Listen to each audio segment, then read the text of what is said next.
The Rock acknowledges Roman Reigns. Rey Mysterio returns. And Sting rappels down from the ceiling into our hearts as he has his final match. This is the Dangerous Jobbers Pod. People have been asking me to be the best in the world. Why, Eddie, why? I'm better than you. My eyes are red. I was in the back smoking a joint with Van Dam. You know it.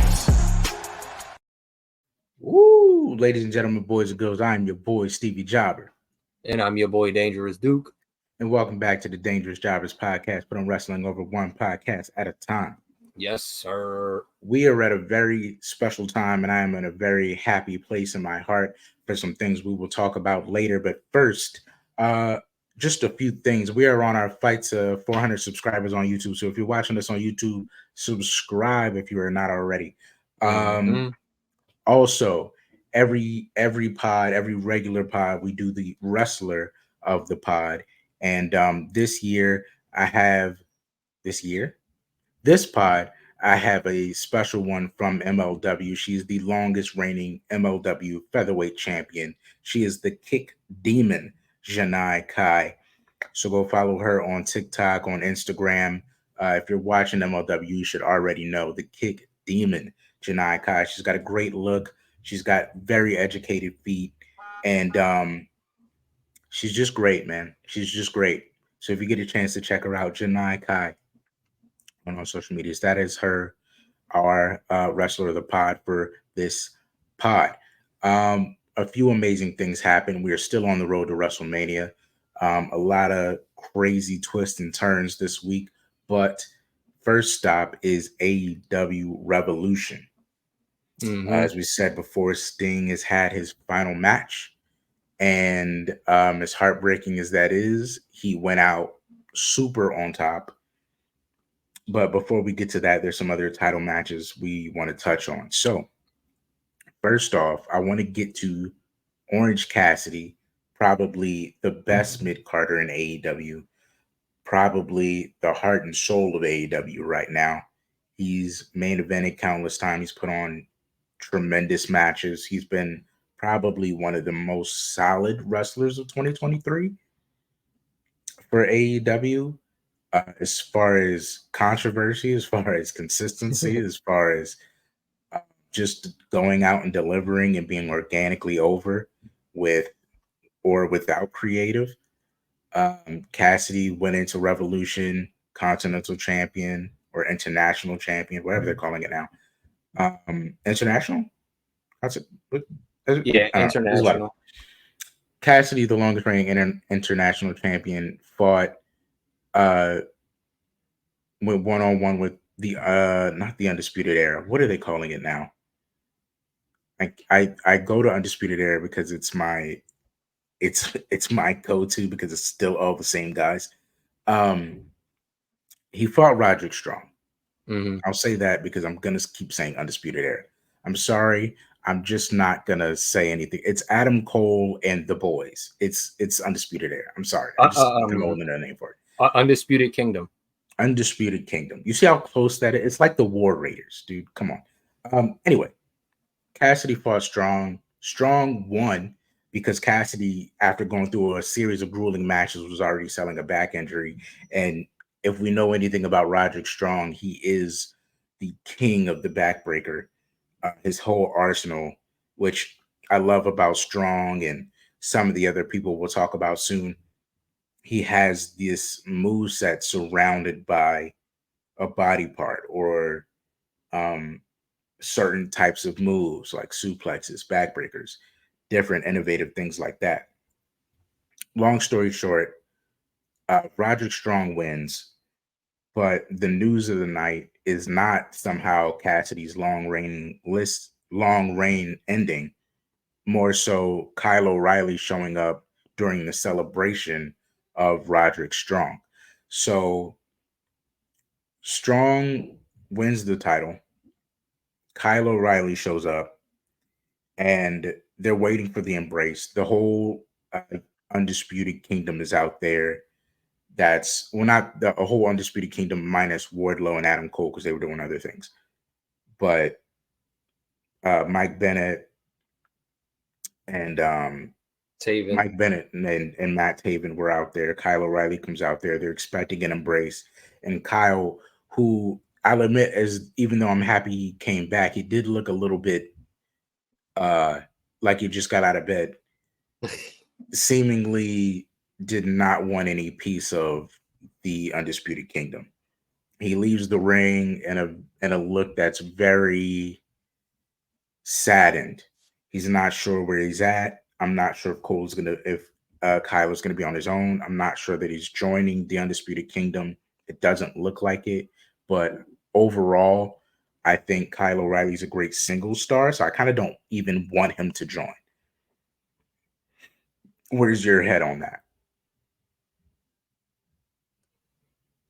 Okay. You know how much I love Kyle O'Reilly, so this is the perfect place for me to start. I agree with everything you just said. Whether he joins or doesn't join, it's not, that big. I'd prefer he didn't join because the best Kyle for me is a Kyle by himself, if that makes sense. I know a lot of people don't really know Kyle outside of being in a tag team with somebody, whether it's Bobby Fish, Adam Cole, Roddy. I think Kyle's better off by himself anyway. He's done some of his best stuff outside of being in a group. You talk about Ring of Honor with Adam Cole, that match that they had for the world title, that was probably the best match of his life. And then you talk about when Undisputed Era broke up in NXT, again, the match with Adam, great. Tag teaming with Pete Dunne, great. Kyle can do anything he wants to at this point. He's great in the ring. He can actually talk, which is a surprise for most in a group. So I feel like Kyle being on his own is kind of the best thing for him right now. It's funny too, just to speak of the situation. Him beating Orange Cassidy, Strong beating Orange Cassidy for the title is actually funny because speaking of Kyle O'Reilly in NXT, I do remember an episode of NXT when Kyle was on his own and he came out sort of dressed exactly like Orange Cassidy. Yeah. As a nod to him. So maybe that's foreshadowing. I don't know, but I'm with you. I feel like Kyle is always better on his own because he's such a complete package and nobody really gives him enough spotlight to shine on that. But he can succeed in anywhere you put him. Good guy, bad guy, tag team, single star. He can go with the absolute best of them, and he always comes out for the better. Absolutely. Someone else that's coming out for the better, Eddie Kingston went one-on-one with Danielson once again and won. I was very nervous. I was not sure. I was very unsure because even though Danielson doesn't really like to win titles nowadays, I don't know if that's creative or I don't know if that's just Danielson being like, I just want to wrestle, beat people up. Yeah, I just want to wrestle. I don't even think Danielson's at a place where he wants any more accomplishments. Yeah. I think he's at a place where he realizes he's a Hall of Famer. And he's like, it isn't like, all this extra stuff is just like me doing what I love. You know what I'm saying? Because I didn't get to do it. That being said, Kingston beats Danielson. They shake hands after. Very important. That's putting Kingston over. More so over than he already is, but also elevating the title. Just a lot of love for Kingston. I don't have too much to say. I'm just very happy because I was nervous going into that. They were going to go with Danielson. So very happy Kingston gets to keep those belts and elevate his status even more. Yeah, Kingston's definitely been showing his ass off lately as carrying the company, but not with just one title, but multiple titles. The hard work is paying off for him, and it's nice to see him finally get that nod. And for guys like Danielson to reciprocate that and put the guy over, help elevate him. That's why people like Danielson do this now. Like when you're at that age, when you're at that stature, not to call him old or anything, but you've accomplished all you wanted to accomplish. So now you're here to just leave the business in a better place than when you found it. And I believe he's succeeded with that and is succeeding with it right now. So I have no gripes with it. I love how everything turned out, and kudos to Kingston. Yeah, man. I find that interesting. I find the whole dynamic of Blackpool Combat Club interesting. Um, but that's for another day. Mm-hmm. On to people who are probably not leaving the business in a better place than when they left it. Christian Cage retained the TNT Championship against Daniel Garcia. I Part of me wishes Christian just never went back to WWE because I've come to realize that an unhinged Christian is the best Christian. Like Christian on the indies has always been probably one of the best, funniest, most entertaining pro wrestlers to watch since the first day he ended up in TNA. He immediately skyrocketed to a main event status. He immediately proved to be everything that he thought he could be, and somehow doubling back to AEW after how long being retired and clearly the second guy when you compare him to Adam Cole. I mean, not Adam Cole, Adam Copeland. Mm-hmm. Uh, to see him on this diabolical run, it's still so entertaining for me to hear him talk and to see him wrestle and to see the victories that he can still achieve. He's so he's so organically over that him beating Danny Garcia like in a Danielson situation, this would never happen. But I think because in a Danielson situation that would never happen, Christian going the total opposite way is what makes you love Christian so much. He just believes in being a bad. He does being a bad guy so well that it just it's almost better than MJF.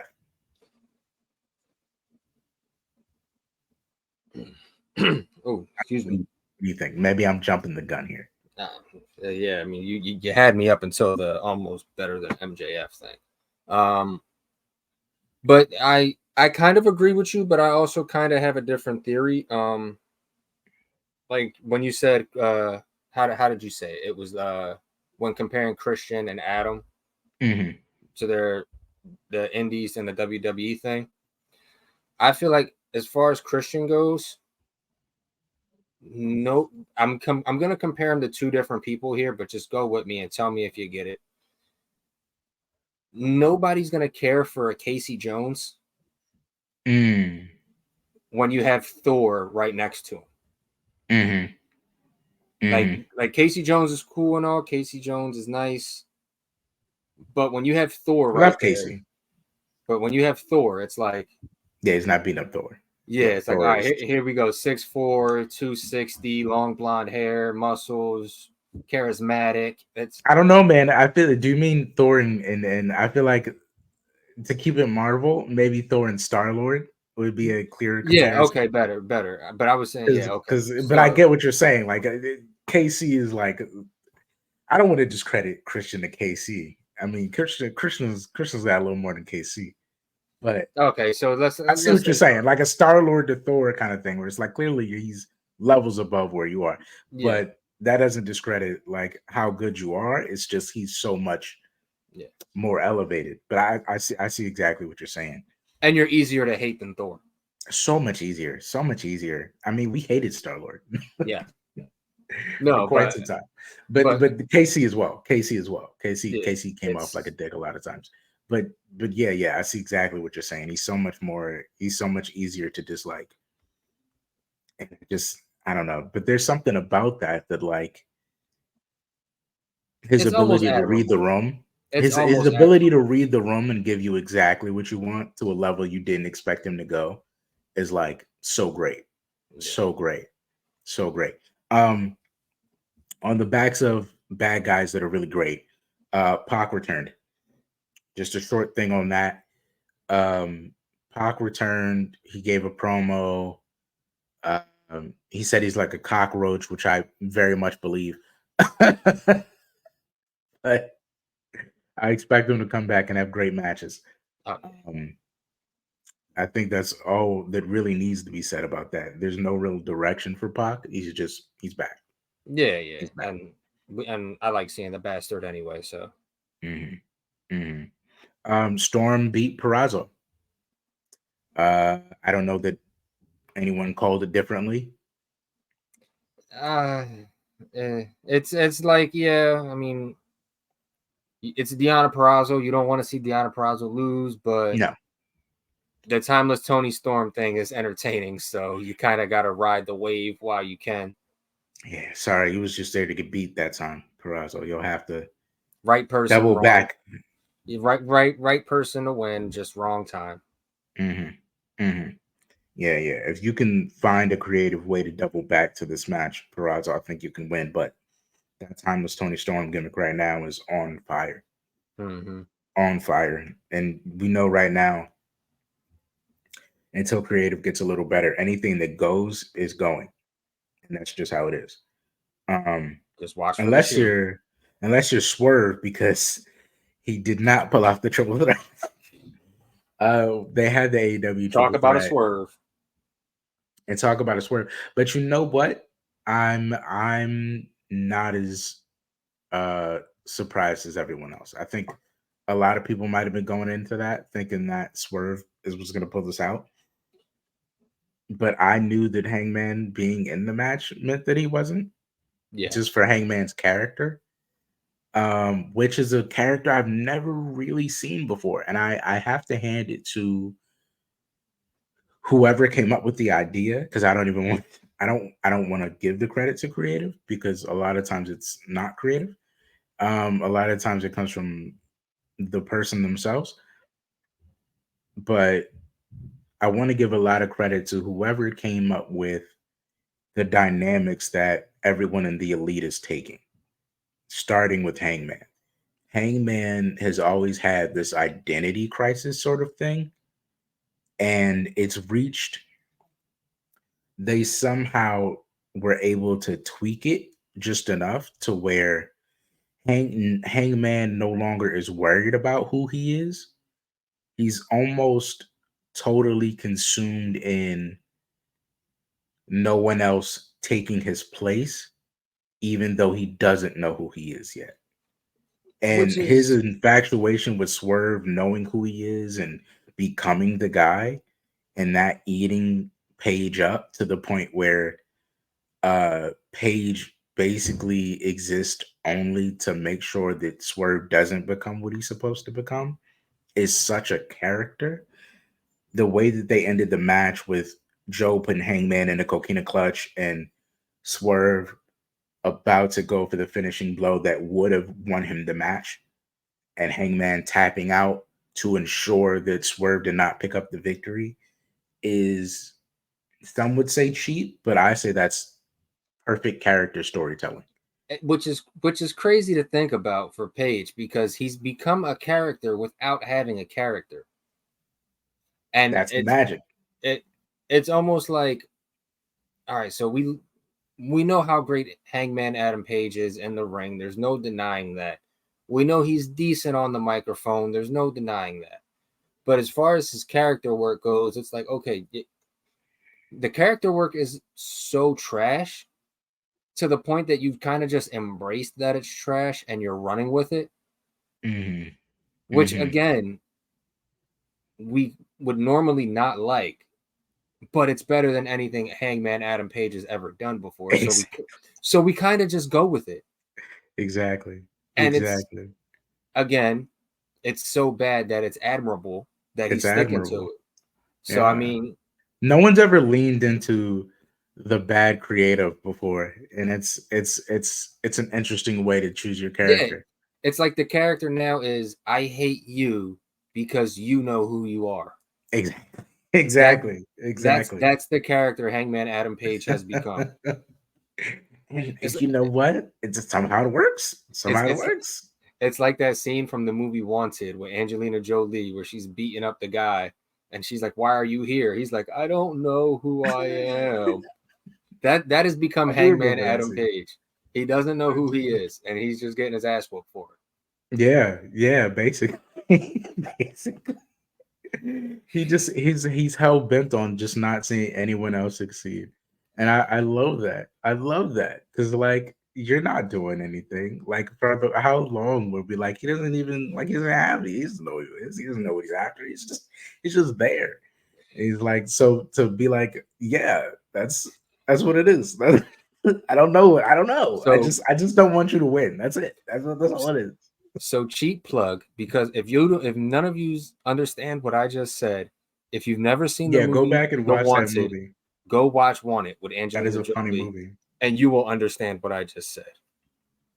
Yeah, yeah, that's a perfect illustration. Um, so Hangman costs Swerve the victory. Joe wins. Joe retains. Thank goodness. Joe needs to remain champion for at least 6 months. Yes. Until they figure out all this other stuff. Because it seems like the longer Joe's champion, the more the show becomes better. Um, whether it's adding more creative, whether it's developing more solid storylines, whether it's the direction the Young Bucks are taking, whether it's from every angle, it seems like they're trying to improve the longer the Joe's champion. So let's keep that belt on Joe for as long as we possibly can. Please and thank you. Um, and with that, we have to say goodbye. Sting had his final match, and as much as we wanted to be Darby versus Sting, it ended up being Sting and Darby versus the Bucks, and I wasn't mad at it because of the dynamic again that the Elite are taking, diving more into their characters. So, which also does make me believe that it was probably just them. It was probably the Elite thinking, how can we get over our trash characters into new characters that aren't so different, but are exactly what the people want somehow? Mm-hmm.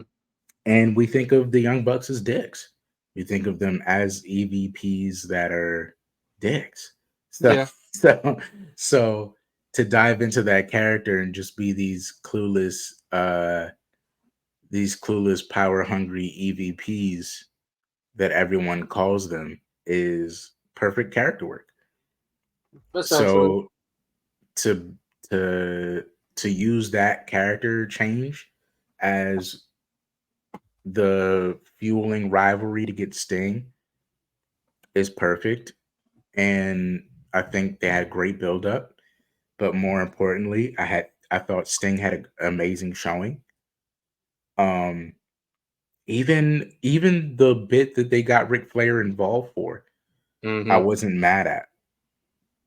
At first I thought it was gonna be the Bucks and Rick against Sting and Darby.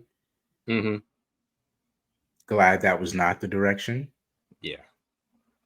Even though it would have made perfect sense for Rick to be like, well, you didn't want me around, so I just went to the Young Bucks. Mm-hmm. But that would have been a cheap thing to do. Yeah. That would Kind have been of. a really cheap way to end that. So I'm glad that they double turned that into basically Sting and his whole, what do I want to say? Ragtag family. I don't want to say ragtag, but ragtag family, more or less. Yeah. You know what I'm saying? His oldest friend, his kids dressed up as him, and the young guy that lives in a shack in the middle of nowhere. That's like his that's like his son, his third son. Mm-hmm. He's like not really his son. I thought Pretty they had a much. great showing. I thought they had an amazing showing. I thought the match was crazy. Super off the wall. Sting won with the Scorpion Deathlock. That was great. That's how you should go out. Mm-hmm. And he had a long speech after that I didn't watch all of, but I know that he brought out Tony Khan and he brought out he talked to all his sons because he had his sons there. And Steamboat was there too, right? I think Steamboat was there as well. So it's just tell me your thoughts on it because I thought it was just a great it was just how you celebrate a guy and it was good. Yeah. I mean, it was all right. So it wasn't over the top for Sting. It was like just right for Sting. Everybody else, they took care of the over the top spots. Darby going through the glass and everything else that happened. Yeah, I mean, that's how it needed to be, though. We don't want to see Sting going through glass, jumping no, on. No, no, for God's sakes, dear no. God, no. I didn't want But to see Darby do it. but you know how But Darby. It's a match with the Bucks and Darby. You know how yeah, it's gonna go. It's these people. But I liked everything that they did from the build up to it. up until, you know, the little packages that they did for Sting with everybody leaving the voicemails, him, you know, his son's dressing up like him. It was fucking awesome. Excuse That my was French, awesome. but it No, was that was awesome. awesome. If we That can was drop an awesome. F-bomb anywhere, it's right there. Absolutely. But like I said, it was great. We were a little peeved that it wasn't Darby versus Sting, but considering how it all played out and the dynamics of everything, AEW, you got it right. Okay. Mm-hmm. So Mm-hmm. you get a round of applause for that. You did Sting well on his way out. You let him go out on top too, because as over as the Bucks are, They you did don't not need need to to put them. You do not need to put the Bucks over anymore. win. Which looking back on it, the Bucks are kind of the perfect tag team to do it, I guess. Yeah, if they're gonna take the L, then it's best to do it with the Bucks. And plus That's they about can as good as you could get. and they could put a little feather in their cap that, you know, we were Sting's retirement match. Mm-hmm. Mm-hmm. So I mean, I'll touch on these 3 parts for me, and then we'll toss it over to WWE. But first thing I wanted to say was I thought the triple stinger splash was great. Yes. I don't remember which son was Wolfpack Sting, but he probably had the best stinger splash. Just I think watching it back. I think the Red Sting was his younger son. Was his younger son? Younger Yeah. son's got a great stinger splash. I mean, that looked just like Sting, like young Sting, like throwing your whole body to the wind. That was great. Darby going through the glass, dude. You've got to stop eventually. Eventually, you're gonna hit a wall, man. This is crazy. Dude, this is not This is CZW. crazy, dude. Like, come on, dude. Oh my god, this isn't GCW, dude. Like, come on. Like, I mean, I know you're the Steve-O of AEW, but this is crazy what you're doing on a daily basis. And I do hope, third thing, I do hope now that Sting is gone, you know, we've given him a great send-off. The tag titles are apparently going to be vacated and put up for a tournament. I really, really, really hope that this means a great singles run for Darby, because he has been wallowing in the shallow pool of bottom mid Carter for at least the past 2 years. And I really, really need somebody to step in and step it up for him, because I think he's been doing amazing things for the company with the outreach to the younger culture that he's been in, and the skating and the X Games culture, and being mentored by Sting. I do hope that even though we didn't get Sting versus Darby, that coming out of this, now that we've reached this pinnacle and we've given them this great send off and we've made it about Sting, that we can now shift to making it back to being about homegrown talent, because Darby's been there day one and I feel like he hasn't got a fair shake since. I have a question for you.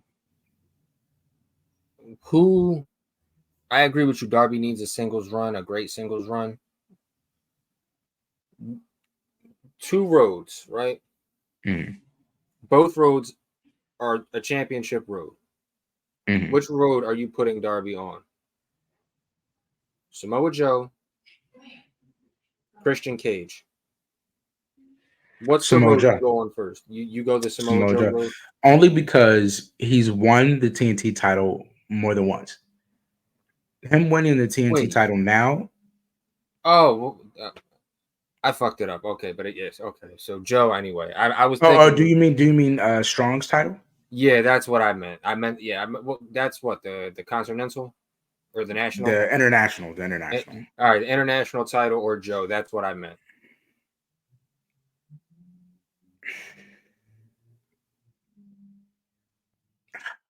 Man, that's tough, because it's only tough because of the work Orange Cassidy has done. Orange Cassidy has done the work to. Orange Cassidy, I'll say it like this plainly so we can move on to WWE. Orange Cassidy has elevated that championship to the place that Darby wouldn't need to get. Not in actuality, but he's elevated it to being as strong as a title for AEW as the Intercontinental title is for WWE. Okay. After the world titles, the Intercontinental title is the top title. It might as well be a world title. Yeah. So I think because of the work Orange Cassidy has done with that belt, he has elevated it to a point where it might as well be a world title Okay. because of the status and the work that he's done to elevate that title to where it is. Okay. It's far classier and probably far more respected than the TNT Championship is, because Mm-hmm. I felt like the TNT Championship really was just who's the flavor of the month. Let's put it on them. Until Christian Cage got it, it was basically whoever had a lot of hype was gonna become TNT champion. So the TNT title is essentially the US title. It's essentially a US title. Okay. So Cassidy, the place Cassidy's taking that belt to, I could see Darby going after Strong and winning that belt, but I feel like it would be more validating for Darby to go after Joe and win. Now, if Darby has to start with the international championship, I'm fine with that because then it'll elevate him to closing the show more often, Mm-hmm. because Joe's not always the main event. Most times it's one of the mid carders or possibly one of the women, but it's been Orange Cassidy numerous times. Mm-hmm. So for him to win that belt and then main event a lot of times as the international champion until it's time and they can create a way for him to go after Joe, I'm cool with that. Yeah. But he needs to be considered a main event world champion status because he's not that. And I feel like he is that to everyone else who's a fan of him, but not in the company per se. Mm-hmm. But I'll leave it there. I'd have him go after Joe. Okay. Okay. So we're gonna leave the AEW on the Darby going after Joe segment, and then we're gonna caveat right on over to WWE. Mm-hmm. Speaking of somebody who's going after somebody, Mm-hmm. this past Friday we had a street fight. You know, the LWO and Legado del Fantasma. They've been at a stalemate with each other as of late. There's been a lot of heads banging against the wall, and that wall might have just gotten spin kicked right in because lo and behold, we have a returning Rey Mysterio, Hall of Famer, right before WrestleMania, coming to the aid of the LWO, aiding Carlito in the win against Santos Escobar, which honestly I didn't. Had Rey not come out, I had Santos winning before the match even started. Mm-hmm. So what do you think this means for Rey? Do you think this is going where it possibly might be going on the road? Absolutely. It feels like it's only going to be, it's got to be Santos versus Rey. Mm-hmm. It's got to be Santos versus Rey. I will take the entire LWO versus the entire Legado del Fantasma as a caveat or as a runner up, but I would prefer it be Santos versus Rey only because, and before I even touch on that, I got to give credit to Mrs. Jobber because I was talking shit. We're 34 minutes in, I can say that. I was talking shit because earlier in the day, literally maybe an hour or two before this happened, I was telling myself, I'm thinking about us going to WrestleMania in Philly this year. And look out for us. I was thinking about going to WrestleMania this year, and I was thinking to myself, man, this will be one of the first couple WrestleManias we've seen without Rey. I'm a little sad about that. I feel like the way Triple H has been running these shows and running this card, Rey would be so good right now. Mm-hmm. And it's going to be disappointing. We won't get Rey Mysterio. And then literally, and I should have known because Santos saying in the promo, we've got to end Rey Mysterio, blah, blah, blah. I should have known. But lo and behold, Rey comes to the aid of the LWO, who were definitely under Legado del Fantasma's thumb at the time, and probably would have been had Rey not come back. Because let's face it, they're not treating Carlito right. They're not doing it right. They're not doing Carlito. Not at all. They need to be doing Carlito. They doing Carlito like MVP, son. And not that MVP isn't also great, but like come on, dog. Come on, dog. This is Yeah. Carlito, son. This is Carlito. Anyway, Rey comes back, and I feel like this definitely has to be for the. It might be a passing of the torch match. I'm not sure. I think they might be leaving that to Dragon Lee, but I'm not even sure. Because there's also Andrade coming in, and there's a lot of moving pieces.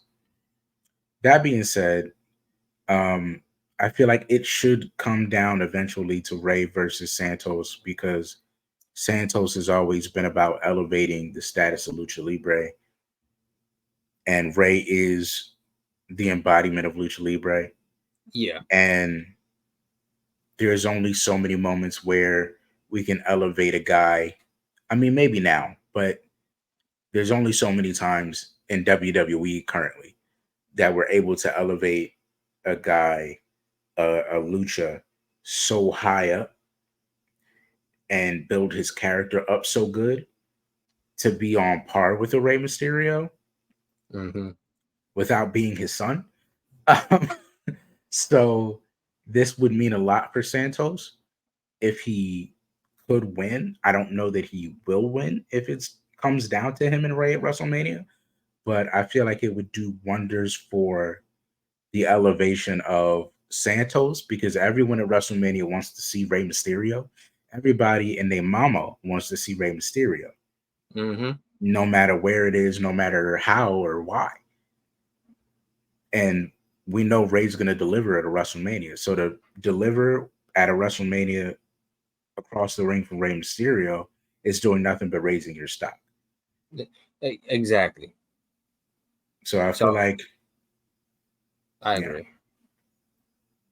I do. I think it would definitely elevate him, and he's really the only one they can elevate at this point, because you look at the rest of the Lucha Libre stars that they have, excluding the people in the respective groups. Dragon Lee, they're still trying to figure it out with him, naturally. Dom, easy way to go, but Dom isn't really Lucha. Dom is more the Lance Storm style. Which is interesting, right? Dom he's not even really... He's more of a Lance Storm type of performer, which is not bad. Lance Storm was very talented, but he's more of a Lance Storm-esque style of wrestler. Andrade,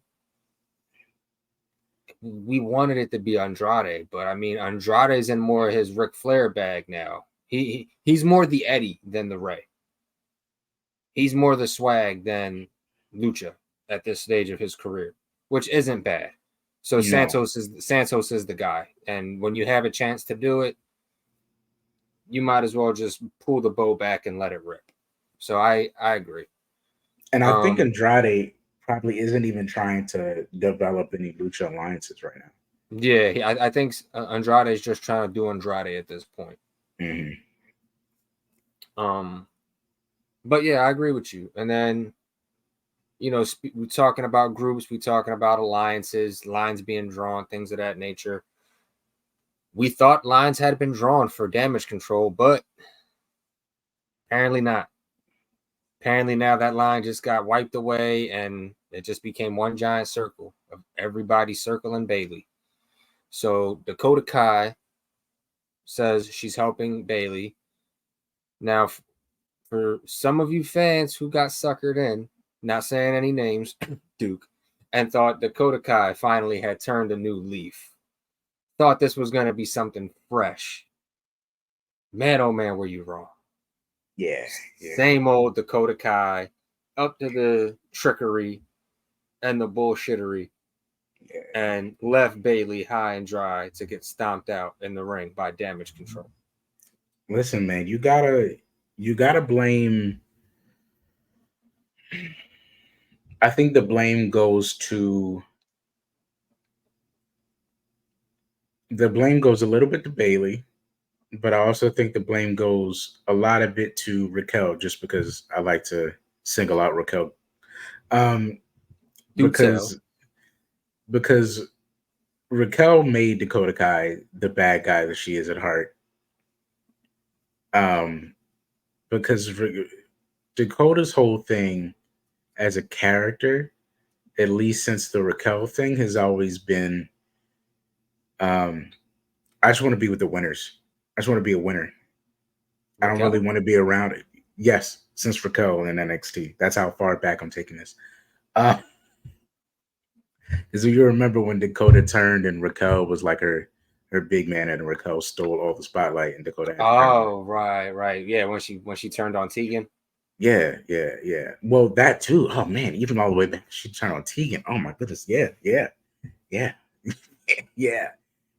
She's not with the people that are always getting the spotlight. She never likes who you guys like because y'all never like her. So But the I bad could have thing is I could have told you, knowing my girl Dakota. but the bad she thing is wasn't. I was starting to like her. Yeah, well, you always start to like her before. Yeah, she's not with the people that start to like her, man. She wants you to like her from the beginning. She wants you to choose her. And the ironic thing here is the reason you have to put some of that blame also on Bayley is because Bayley likes too many people. The story of Bayley somehow similar to the story of Rey, even though I think Bayley is actually a good friend, unlike Rey's at times. If you know my history documenting Rey Mysterio's relationships, I think Bayley genuinely does just want to help people. At her core, she is still that hugger Bayley, and she finally learned this time. She finally got turned on so many times that she saw this one coming. And it wasn't so much that she was surprised at the turn this time. She was just disappointed. Yeah. And I think that is her whole dynamic with Damage Control thus far, is that, like, I know you're rotten. I don't understand why. I don't get it. So I'm holding this spot in my heart for you that you're still good somewhere in there. But best believe I can see the turn coming. Now I can see it. I'm not naive anymore. So I'm still got a pigtail in my head. Notice as soon as she saw Dakota turn on her and she got the first opportunity, she was on her ass. She wanted all of the smoke. It wasn't the shock and the awe and the resulting in the it was, oh, word. I knew it. Now I'm on YouTube. Like you too? Okay. Wasn't even a shock. Even though you got to blame a little bit of it on Bayley for even taking the bait, I respect Bayley. You just got to respect her even more, because now it's like, man, she saw it coming and she wants all of the smoke. She's willing to stand all on her own and get the upper hand. She don't care. She just out for blood now, son. She out for blood, and I love it. My question is, do you think Bayley stays on her lonesome in this hunt, in this quest, or does she get back up eventually? Where are they, on SmackDown? Yeah. Because you mentioned help on SmackDown. You mentioned a couple names that are both on SmackDown. That both happen to be on SmackDown. Both have a history with said person being treacherous. That's true. I mean, the numbers are still out of whack a little bit, but I mean, hey, they're a little more freshened up.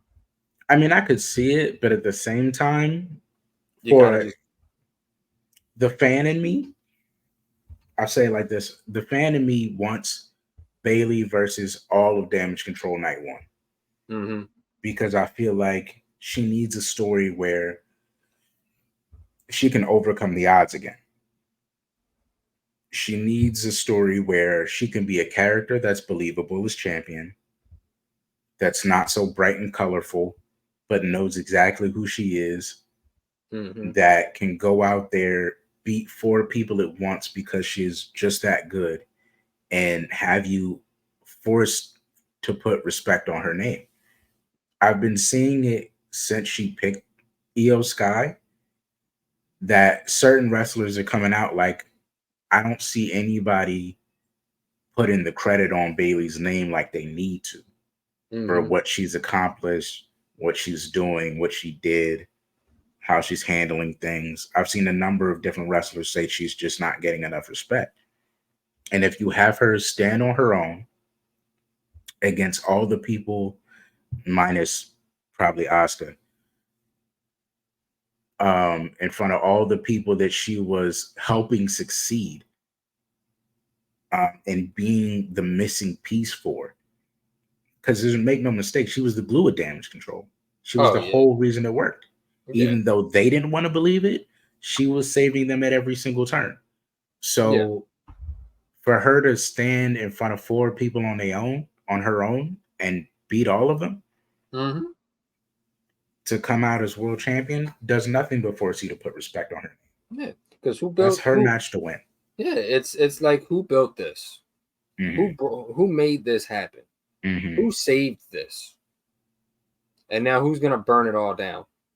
Exactly. And I feel like you don't get a lot of feuds like that nowadays. You don't get a lot of one-man wrecking crew stories nowadays. Not since, like, I'm trying to think of the last time I remember one of those, like, just headhunting. I'd say the closest thing was probably Randy and the Wyatt family. That's who I thought of. I thought of Randy and the Wyatts, or Randy and anybody. Randy was the last true headhunter. Was Randy. He did it with the McMahons. He did it with Nexus. He did it with Wyatts. He was the last true headhunter. Yeah. And we don't really have a lot of that going on. So Bayley is a headhunter for Damage Control. It'd be amazing. Yeah. I think it's what she needs. Bayley got kicked out of her group. So now we're going to caveat to a group that recently made a new addition. In the bloodline, we have the tribal chief, the head of the table, Roman Reigns, the wise man. We have the enforcer, Solo Sikoa, the village idiot, if you will, Jimmy Uso, and the village idiot, and the true, I don't even know what Paul, I forget what Paul Heyman called him, the tribal champion, the greatest people's champion of all time. There you go. The Rock. Not so much laying the smacketh down, but laying the challenge down. For night 1 of WrestleMania. We're going to be there. And thank God it's night 1. Thank God. Roman Reigns and The Rock versus Cody Rhodes and his little crybaby lackey, Seth Rollins, in the Tribal Rules match. Winners being, if Cody and Seth win, then Cody's match at Mania will be bloodline free. No bloodline in the ring, outside the ring, no bloodline in sight. However, if Rock and Roman win, that match at night 2 becomes Tribal Rules. Roman and Rock make the rules. They decide what they want to do. Rock wants to bash somebody's head in with a chair. He can do that. Jimmy wants to do commentary. He can do that. Solo wants to sing the national anthem. He can do that. Please let Solo sing the national anthem. So what did you think about this whole ordeal and how it came down? Surprise was my first thought. When he said he wanted to fight Rock, I did not expect it to turn into a tag match, but after it turned into a tag match, it only kind of confirmed the thoughts that I had going into WrestleMania. And I tell you, I'll tell you what I told you before we started. No one is to be trusted. I was gonna say, yeah, you touched on this a little bit, and you didn't want to get too deep into it. So please, sir, while we're live and live in color, do tell. Do you not want to tell, or do you? I just don't think anyone is to be trusted. Listen, not a single soul. I'm gonna try and say two things that will kind of insinuate where my thoughts are going because I don't want to Okay. say too much. I'm gonna say, hate me if you must. I don't think Cody is winning a WrestleMania either way. I don't think them winning the tag match or losing the tag match will cause Cody to win or lose that. But I think Roman walks out of WrestleMania champ, and I don't think he's losing it until he beats Hulk Hogan's record. That is the first thing I will say. The second thing I will say is, on top of the hint that nobody's to be trusted, The Rock still ain't doing the hand right. Thank you. I think that's all we really need to know. If anybody's been watching the Bloodline for the past 3 years, that's a problem. Yeah, you know, That's a it's problem. like this. That's a problem. This is the ones. It's once. This is the gun. I don't know what that is. This is how you do it. Now, the first night, like probably many of us, we thought, okay, maybe he just did it wrong because he ain't been here and he just was kind of doing it and then didn't really realize. But the second time, you meant to do that. You meant to do that. So nobody's to be trusted. I agree. Nobody's to be trusted. And honestly, I think if I'll give you one more thing. I'll give you one more thing because I don't want to spill the beans. I'll give one more thing. I also remember that there's a guy with the money in the bank and Seth has other priorities. Understand that this is Cody's only priority. Cody and the bloodline alone, nobody's to be trusted. But now you have Seth on the back end who's carrying extra weight he don't need to carry. With a back that's already banged up. With a guy eyeing him that's got a chip on his shoulder, whose karma is just starting to turn around for him. And you got a guy with the money in the bank running around as well. And arguably the hottest faction right now. And somehow all of that adds up to me to Roman winning at WrestleMania. I don't know if he's going to win on night one, but I guarantee he's going to beat Cody on night two. I won't tell you how I think it's exactly going to go and why, but for me, it's written on the wall that there's too many factors at play here for this to go Cody's way. Now, and you know what? Like, you know, there's one other thing that kind of trickles in my mind a little bit, and I don't know how accurate I could be at this or if I could kind of be far-fetching this. Mm-hmm. There's also another rumored member of the bloodline recently signed to WWE. Now, I don't know if that's just me reaching. I don't know if, that's a little far-fetched in my book, but we still have another recently signed member of the bloodline, quote unquote, that just came in and is slated to be here soon. I don't know. Who would you be talking about? Who would you be talking about, dude? I don't know. A certain someone from overseas. He's been he's been in another. He's been a part of another destiny, if you will. Yeah. I heard he's a gorilla. Running around with them gorillas. Dad was a king. He might end up coming in as the prince. You never know. He is royalty. Yeah, royalty. But that's neither here nor there. That's neither here nor there, man. It's neither here nor there. A lot to look out for. And I'm sure the fact that Booker T is trying to get Jacob Fatu signed to WWE has nothing to do with what could potentially happen either. Yeah, and just like, Booker T's keeping Zilla under his wing for the time being, a lot of things could happen. Anything could happen. But a lot of bloodline things happening, a lot of bloodline things to look out for. I've decided we're going to close on this statement right here. Well, not even so much a statement, just an acknowledgement if you will. Perfect word.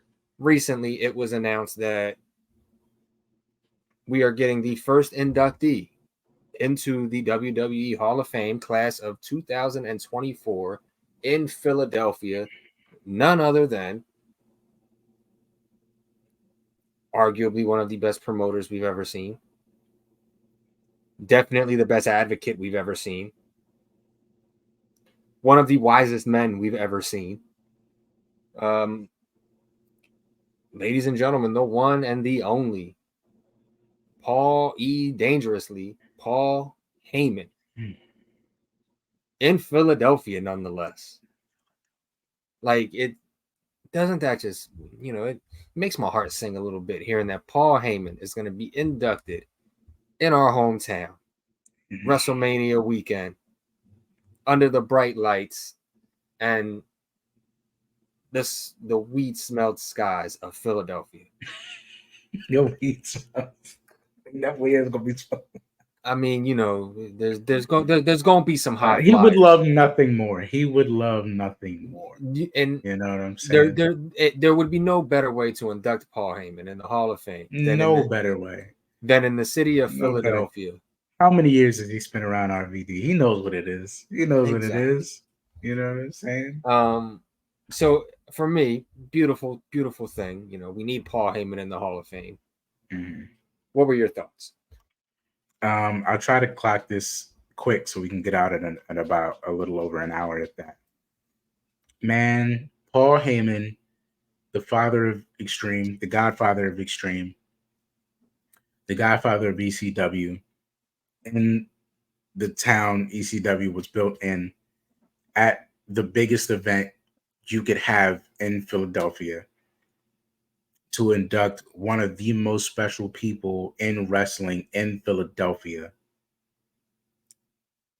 There's just no more perfect person, perfect choice to be first ballot Hall of Famer. And now I can't put out the TikTok video that I said claiming that he would be the perfect pick, because now it's true.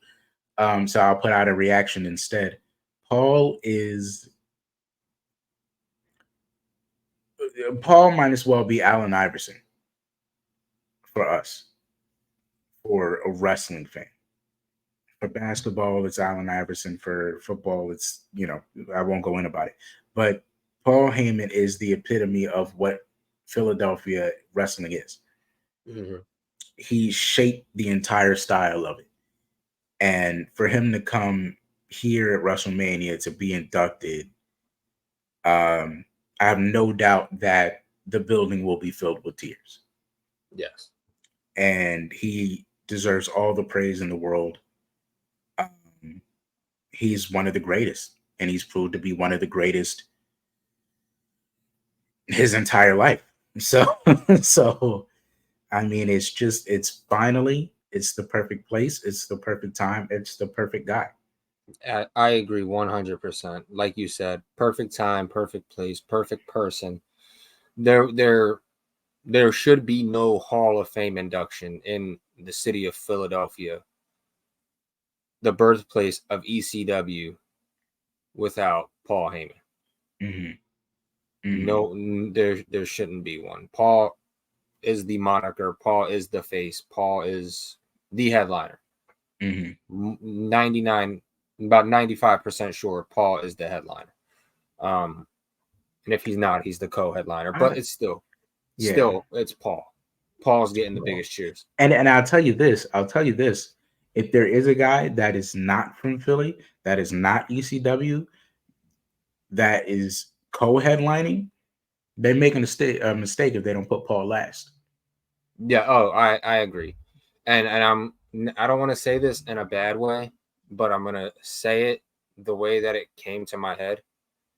If there's someone who's headlining this class with Paul Heyman, with all due respect and love, they're already dead. They have deceased. Because if you're going on after Paul, if we find out you're going on after Paul, it's already a wrap for you.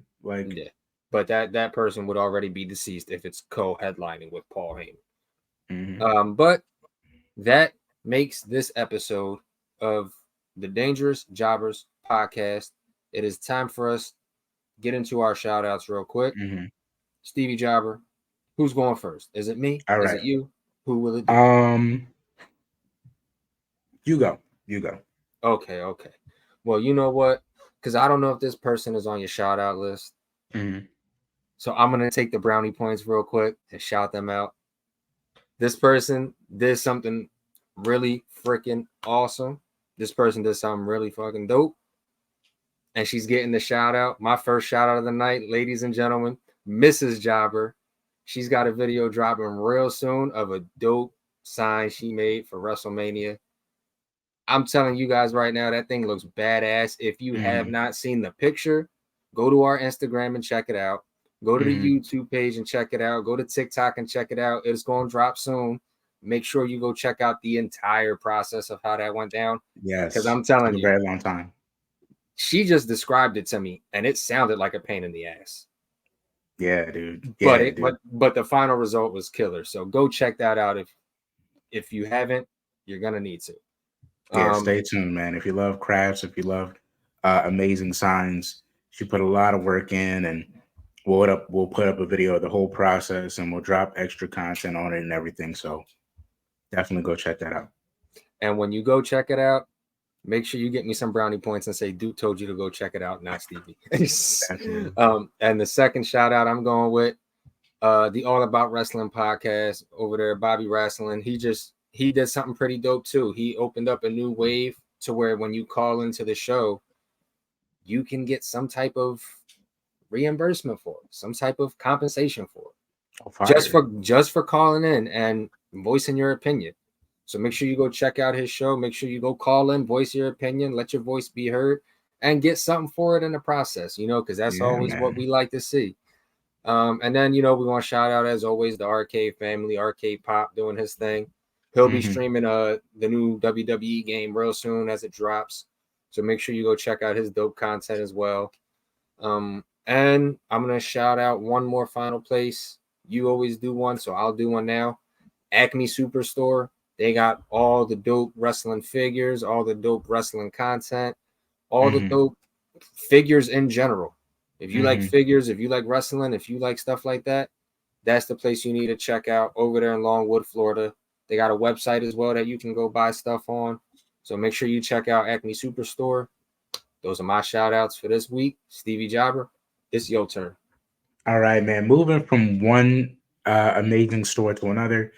2023's best video game store in Philadelphia was Doghouse Gaming. I shout them out every pod for a reason, son. Voted best video game store in 2023, Doghouse Gaming up in Quakertown.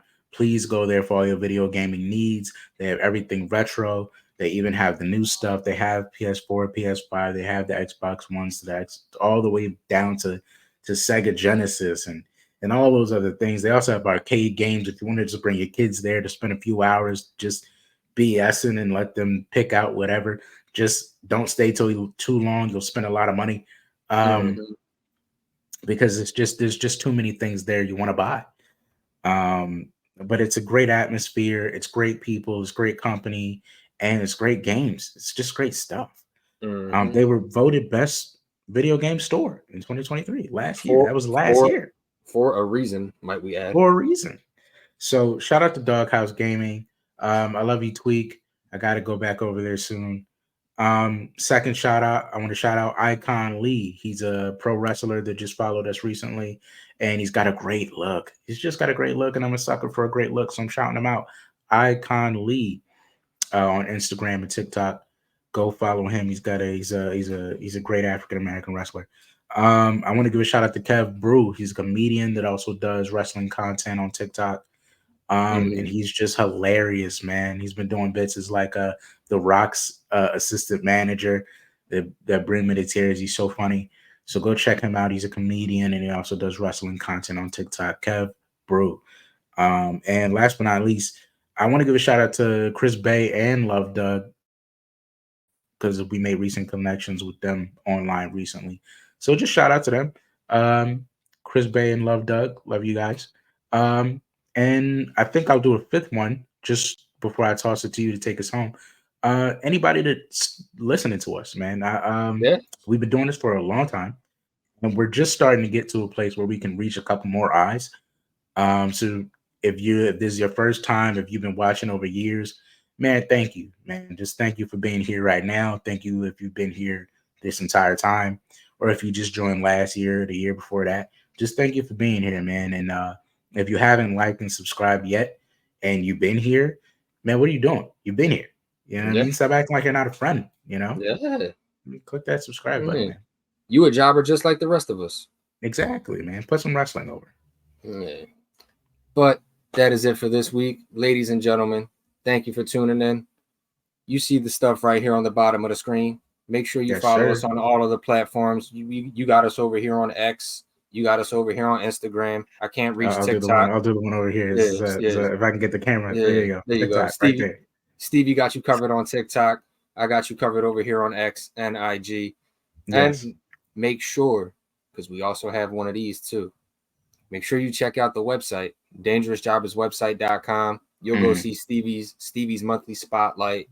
You'll go see the former wrestlers of the pods, some of the polls we got up. You'll see some of the old episodes we did. And you never know. There might be an Easter egg or two somewhere in there about what may come. But like we said, thank you for tuning in. Make sure you guys stay up. Make sure you guys stay blessed. And as always, stay dangerous.